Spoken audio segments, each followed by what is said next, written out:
starting right now. Let's go. Oh, JWill is back and ready to go. We got great basketball conversation today. McNutt is here. Vinny is here. The Win Man will be with us. Full complement of football conversation as well. We'll get to those, but we begin with a flurry of Game 7. There were 3 of them across the NBA and NHL yesterday. Let's take them, starting with the Raptors and Cavaliers last night. Raptors playing without Brandon Ingram. He's got the right heel injury, but he banged up in Game 5. Minute left in the first half. Cavs were down 6 in this game, Jay, and then they just took over. That's Harden. They would get it to a tie at halftime, and then Donovan Mitchell. Yeah, Donovan Mitchell made some shots. Jared Allen was the absolute star in this game with how he dominated the offensive glass and dominated them down low on the block. You're exactly right. That's Mitchell giving the Cavs a 9-point lead, but then it would be Allen. Watch them turning defense into offense. Remember, this is a game they were trailing. Now they're up by 13, and Jared Allen had a double-double in the third quarter. That's crazy, Greeny. Alone.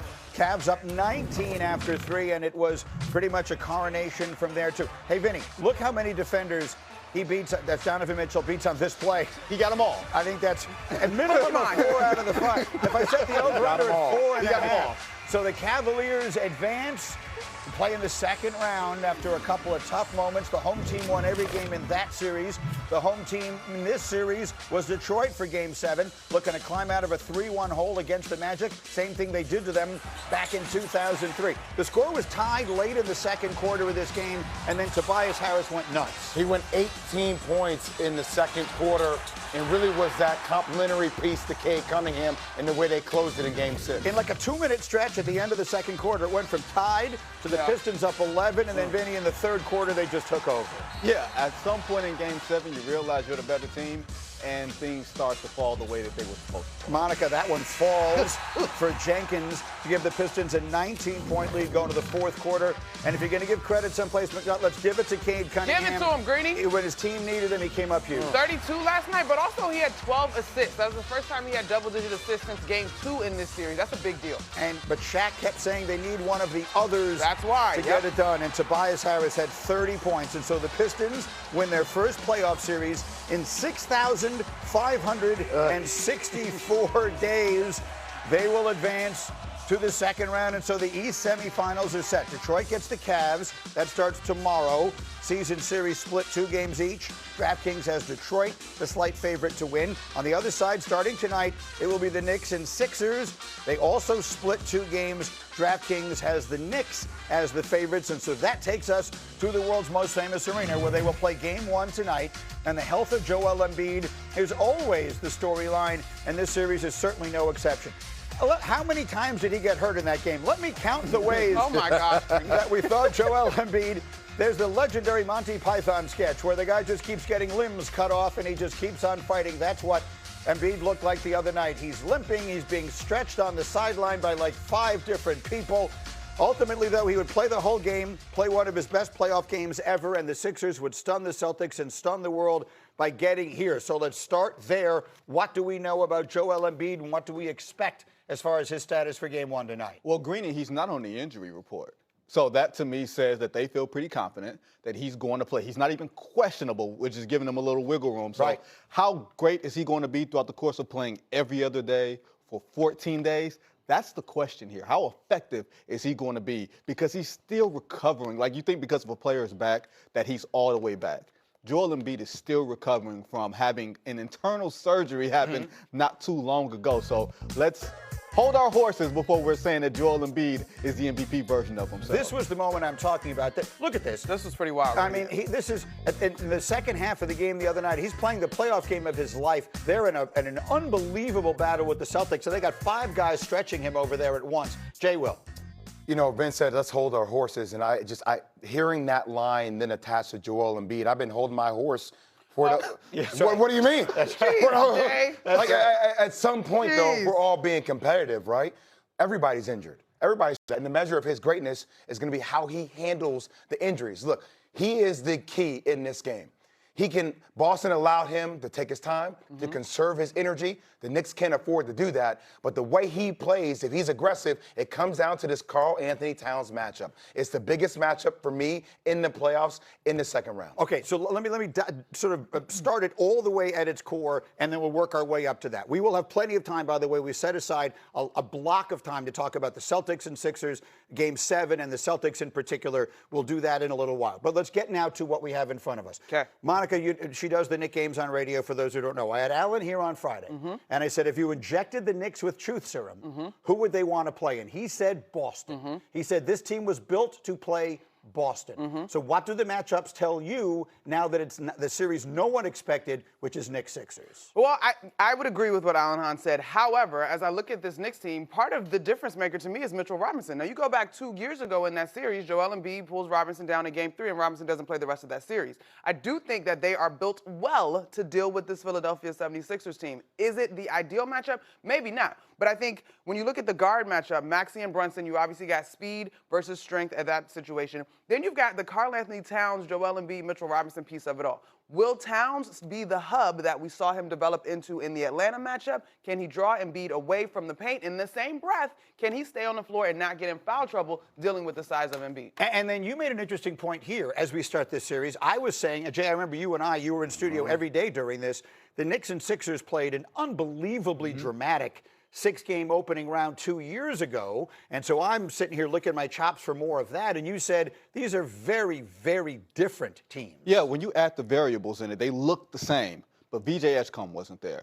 Paul George wasn't there. Tom Thibodeau was on the sidelines. The Knicks play a completely different style of basketball. So while there is some level of familiarity, this is going to be different basketball. They're going to have to, lack of a better phrase, they're going to have to court each other the first couple of games and get used to each other. They haven't played each other since, I want to say, what, February, Monica? Like, these are two different ball clubs. Neither team won on their own home floor this season. That's what makes it, to me, a little wonky to predict before Game 1. So let's get it all the way back then to the point that you were making. You think the matchup of this series will be Towns versus Embiid? Well, look, I think if Joel Embiid is able to get the Knicks to play with their dual bigs and Mitchell Robinson and Karl Anthony Towns, that's a win.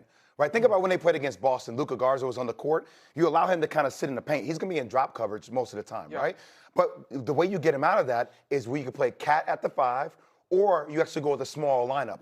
The best way to dissect Joel Embiid and take away his legs offensively is to make him run around on the perimeter defensively. You do that with a small lineup. You do that with Cat not being in foul trouble. You do Cat attacking him off the dribble and playing that matchup basketball. That's how the Knicks have to win this series. So the underrated, well, I shouldn't say underrated, but maybe the unsung piece of this then becomes the play of OG Anunoby. Because if you go back 2 years ago, if you can draw anything from that series, because you're right, Vinny, these teams do look fundamentally different. But if you go back to Game 6, Josh Hart shooting the 3 well in that series 2 years ago, and OG Anunoby ends up finishing the series defending Joel Embiid, to your point about going smaller. But also Karl Anthony Towns. There was a game earlier this season where Joel Embiid got him fouled out in 16 minutes. Right? So all these things that we see about Karl Anthony Towns, like all the flexing, just be smart defensively. You cannot be in foul trouble in this series against Joel Embiid. And not just that, I think it's important. Like, Karl Anthony Towns was a hub, but he was third in shots in that series. I don't think he can afford to be third in shots and passing the ball around. He has to occupy